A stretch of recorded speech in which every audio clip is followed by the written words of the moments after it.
اسرائیل فلسطین میں جھگڑا ہے، جنگ ہو رہی ہے، روس اور یوکرین میں جنگ ہے، پاکستان اور انڈیا میں بھی کنفلکٹ کی صورتحال ہے۔ دنیا میں امن کس طرح ہو سکتا ہے؟ جنگیں کس طرح رک سکتی ہیں؟ دو عالمی جنگیں ہو چکی ہیں۔ پہلی جنگ ہوئی عالمی، لیگ آف نیشنز بنی تھی بعد میں۔ وہ ممالک جن کی وجہ سے فرسٹ ورلڈ وار ہوئی تھی، کم و بیش وہی لیگ آف نیشن چلانے والے تھے، لیکن وہ تھوڑا عرصہ چلی تو دوسری جنگ عظیم ہو گئی۔ دوسری جنگ عظیم کے بعد یونائٹڈ نیشن جو آج کل چل رہی ہے، اقوام متحدہ، یہ بنی۔ اب جو صورتحال ہے، وہ پاورز جن کے پاس ویٹو پاور تھی یونائٹڈ نیشنز میں، یہ ان کا فرض تھا کہ آئندہ کے لیے ایسے حالات پیدا کرتے، اس فورم کو چلاتے کہ جنگ ہوتی، نہ کسی ملک میں بھی بدامنی ہو، لیکن یہ نہیں کیا گیا۔ اور حیرت کی بات ہے کہ اس وقت جو آپ نے کہا ہے کہ اسرائیل میں جنگ ہو رہی ہے، یوکرین میں ہو رہی ہے، پاکستان کے تعلقات بھی اچھے نہیں ہیں، اور بھی کئی ملکوں میں ایسے حالات ہیں، تو آپ اندازہ لگا لیں گے کہ وہ ممالک جو پہلی جنگ عظیم، دوسری جنگ عظیم کے ذمہ دار تھے، تیسری جنگ عظیم اگر ہوتی ہے تو وہی ملک ذمہ دار ہیں جنہوں نے پہلی جنگیں لڑائی تھی، مثلا برطانیہ۔ اس وقت بھی اگر یوکرین کی بات کریں تو وہاں امریکہ بھی ہے، وہاں رشیا بھی ہے، وہاں چین بھی ہے، وہاں برطانیہ بھی کسی لحاظ سے ہے۔ کہ اسرائیل کی اور فلسطین کی بات کریں تو وہاں امریکہ بھی ہے اور دیگر مسلم ممالک بھی ہیں۔ پاکستان میں یہ چھوٹا موٹا جھگڑا تھا، ہاں کوئی ایسے حالات پیدا ہو جائیں تو اور بات ہے۔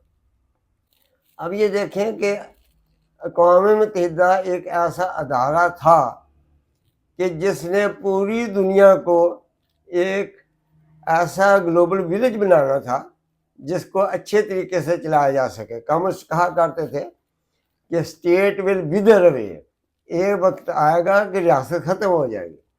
اور یہ جو اقوام متحدہ بنی تھی، یہ بہت اچھا موقع تھا کہ اس میں جس طرح انٹرنیشنل کورٹ آف جسٹس ہے، دوسری اور چیزیں ہیں، پولیٹیکلی بھی ایڈمنسٹریٹولی ایسا سسٹم ہوتا کہ کسی ملک میں فوج رکھنے کی ضرورت نہ ہوتی، اقوام متحدہ کی فوج ہوتی اور یہی ہر ملک کے انتظام کی ذمہ دار ہوتی۔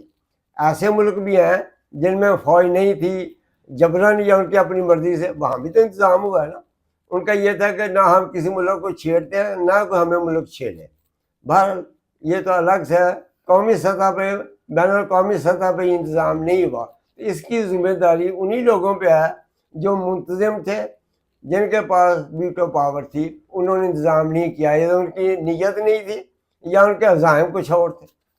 ویسے صاحب، جن لوگوں نے، جن ملکوں نے لیگ آف نیشن بنائی، یو این او بنائی، ان لوگوں نے اپنی صلاحیتوں کا اظہار کیا۔ یہ کہ دنیا میں امن کی ذمہ داری انہی پر ہے، کیا آپ نہیں سمجھتے کہ اگر وہ دنیا کو اپنی مرضی سے چلانا چاہیں گے تو دوسرے ممالک کی طرف سے ان کی خود مختاری کا اعتراض آئے گا کہ ان کی خود مختاری حرج ہو رہی ہے؟ محترم میاں صاحب، جس طریقے سے وہ اب دنیا کو چلا رہے ہیں، وہ وہی کر رہے ہیں کہ کسی ملک کی خود مختاری نہیں چھوڑتے، اپنی مرضی کا کام کرتے ہیں۔ کیا ضرورت تھی اسرائیل بنانے کی؟ لوگ اگر بناتے تو ٹھیک ہے، اپنا مذہب بنا لیں، کوئی ریاست بنا لیں، کوئی چیز بنا لیں، بنا سکتے ہیں۔ یہ جو اسرائیل بنا ہے، میں صرف سیاسی بات کروں گا۔ اسرائیل وہ جو جگہ جہاں بنا ہوا ہے، یہ روس، امریکہ، برطانیہ، دنیا کے ہر جگہ سے جو بھی اسرائیلی تھے، یہودی تھے، ان کو اکٹھا کیا گیا، ان کو جگہ خرید کے دی گئی، بنایا گیا۔ اور اس میں آج مثلا جب یہ ٹرمپ، مودی اور عمران، جب یہ تین کا یہ آخری گروپ تھا جو یہودیوں نے پیدا کیا تھا اپنے عزائم کے لیے، اس وقت ایک نعرہ بنا تھا، دنیا کے تین شیطان، ٹرمپ، مودی اور عمران۔ آپ دیکھیں تینوں ملکوں کے دادا رہے ہیں کہ ٹرمپ کے آنے سے کیا صورتحال ہوئی ہے امریکہ کی، عمران کے آنے سے کیا صورتحال رہی ہے پاکستان کی، اور مودی کے آنے سے کیا صورتحال ہے ہندوستان کی. اب جب دوبارہ سے یہ سلسلہ شروع ہو رہا ہے، اس کا مطلب ہے کہ ان ملکوں نے جنہوں نے وہ چیز بنائی تھی وہ اپنے ارادے نہیں چھوڑنا چاہتے ہیں، وہ وہی کام کرنا چاہتے ہیں. جب وہ وہی کام کرنا چاہتے ہیں، مثلا پاکستان کی کیا سلامتی ہے؟ کوئی نہیں. اس لیے دوسرے ملکوں بھی کوئی نہیں، کیونکہ ان کے پاس جو ویٹو پاور ہے وہ قانون نہیں بننے دیتے، اور پھر جو سپر پاور ہے ان کے پاس اختیارات وہ نہیں چھوڑتے. تو میری نظر میں دنیا میں یہ جو دو ملک ہیں، امریکہ اور برطانیہ، یہ انسانیت دشمن ملک ہے.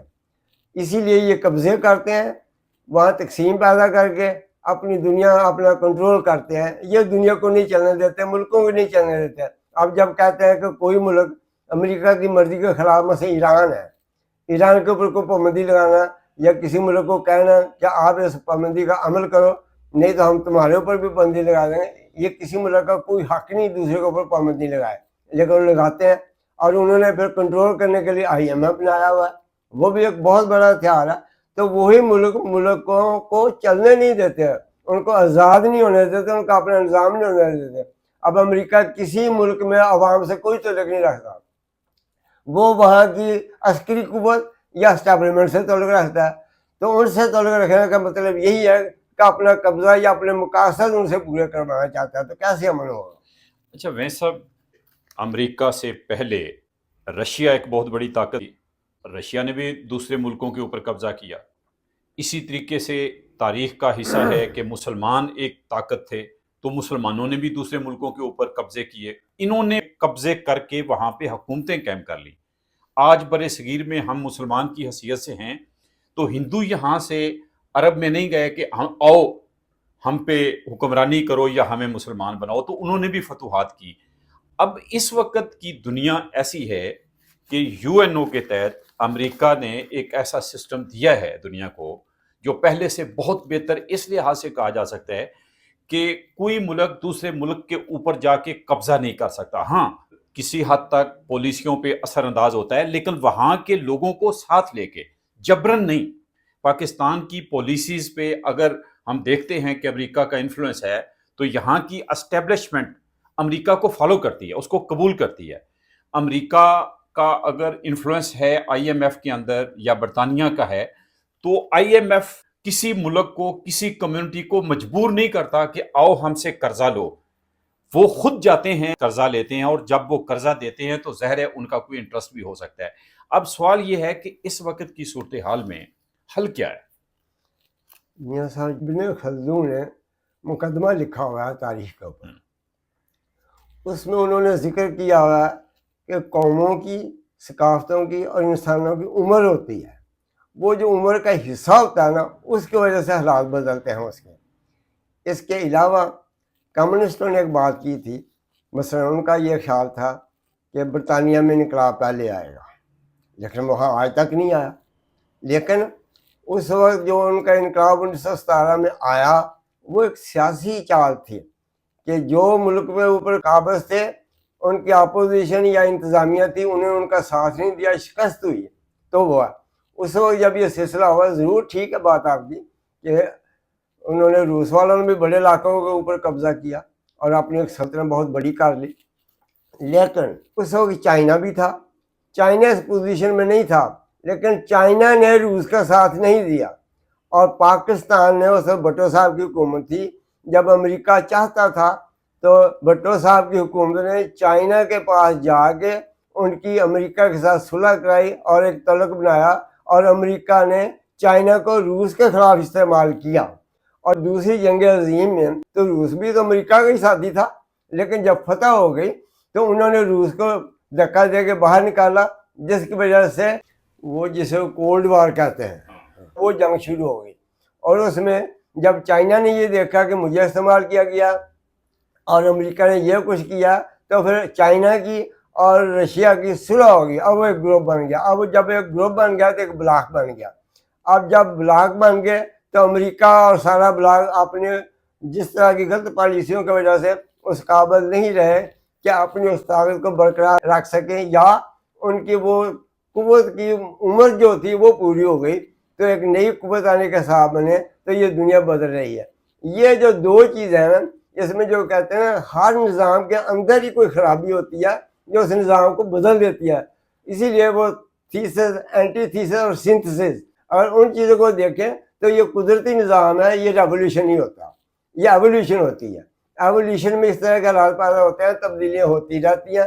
ان کو آپ اس طرح انسٹرکٹو سینس ہو اس طرح سے نہیں دیکھ سکتے. ان کے اپنے اثرات ہوتے ہیں، وہ اثرات ہوتے رہتے ہیں، یہ رکتے نہیں ہیں. بہت شکریہ جہانگیر بہن صاحب.